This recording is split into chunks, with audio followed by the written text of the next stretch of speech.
ঘটনা বাবা রাতে সুস্বাদে বাড়ি দেওয়া বেশি ভালো দিচ্ছে আমরা গিয়ে জঙ্গল থেকে টোকায় বাড়িটা আনছি কোন জায়গাতে টুকায় আনছো? জঙ্গল থেকে জায়গার নাম কি? চাকমাঘাট চাকমাঘাট কোন জায়গা? চাকমাঘাট ব্রিজ সাপ্লাই এলাকাটা আনছি। সাম্পলাই এলাকা। তোমার বাবার নাম কি? ধনঞ্জয় বিশ্বাস। জঙ্গলে কিসের জন্য গিয়েছিল? ও গরু লেগে গেছে। কয়টার সময় হয়েছে ঘটনা? ঘটনার তো আমরা পড়াশোনা করে আমরা সন্ধ্যার সময় বাবা আবার তাই না আমরা গেছি গিয়েছেরা টুক বিচার টুকায় ছেড়ে পাচ্ছি জঙ্গল অনেক জঙ্গল টুকায় ছেড়ে নিয়ে গেছি পাইছো? তারপরে তারপরে লুয়ে এসেছি সবাই মিলে ধরনের মানে গ্রামবাসীরা মিল্লা লই এসছো? গ্রামবাসী মিলে আমি গেছি। আচ্ছা, বন দপ্তর কর্মীরা আইছে?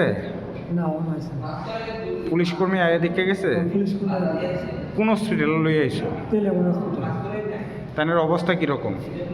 বেশি ভালো না। তানেরে কি রেফার করছে? না রেফার করছে না তেলে মনে হসপিটালে আছে। তোমার নাম কি? বাপন বিশ্বাস। তোমার কি হয়? বাবা। তোমার বাবা হয়? তেলেমুড়া ফায়ার সার্ভিস ডিপার্টমেন্ট 8:30টার দিকে একজন পেশেন্ট নিয়ে আসে। পেশেন্টের নাম ধনঞ্জয় বিশ্বাস, 60 বছর বয়স্ক লোক উনি। যে সকালবেলা 10টার সময় বাড়ি থেকে বার হয়েছিল, তারপর 10টার পর থেকে নাকি আর বাড়িতে ফিরছে না। তো বাড়ির মানুষ চিন্তা কইরা তাইনের খুঁজার লেগে বার হয়েছে।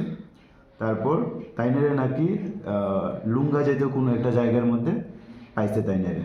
তো পাওয়ার পর বাড়ির যে ফ্যামিলি যারা এখানে আসলো, তো তারা বললো তাইনে নাকি মাথার মধ্যে একটু ব্যথা পাইছে। তো সেইখান থেকে নাকি তাইনে জ্ঞান হারাইয়া ওইখানেই আসলো।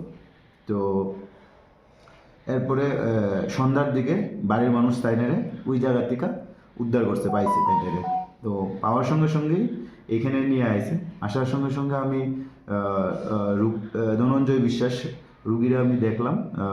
রুগীর কোমরের নিচের অংশে, আমরা নিচের যে অংশটা, তারপরে উরুর অংশে থাইয়ের মধ্যে ব্যথা পাইছে তাইনে।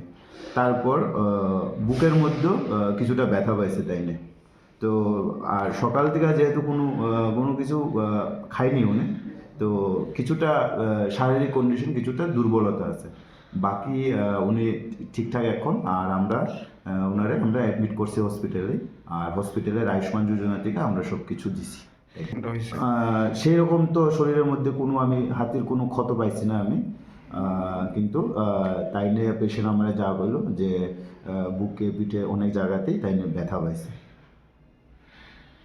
ঠিক আছে স্যার।